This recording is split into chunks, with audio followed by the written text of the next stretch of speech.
dalaat ak jàmm ci seen chaîne bi Leader TV day wax ne bu leen fàtte abonné gannaaw loolu ñu ñëw ak ci revue de presse yi nag ñu ngi fiy jikkee record nag ñu ngi fiy gis CAF Award mooy cérémonie boobu nga xam ne dinañu ko def tànn jour africain bi gën a xarañ sénégalais nag am na ci 5 nominés yi nga xam ne nommé nañ leen ci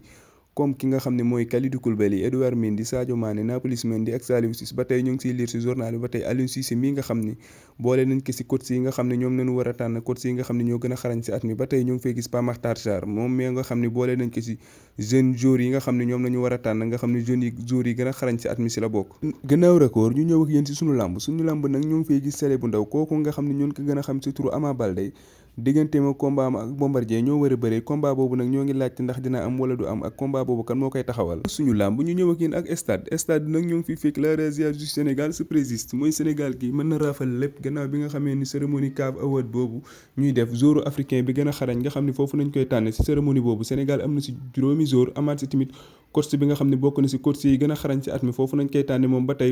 bokk na ci amaat na ci jeune joueur bi nga xam ne jeune joueur bi gën a xarañ ci at mi ci la bokk ñu xam gën ko xamee ci Pape Gueye mu nekk foofu ci Olympique de Marseille xanaa ñu leen ciy souhaiter bonne chance di leen jaajëfal di leen wax ni bu leen fàtte abonné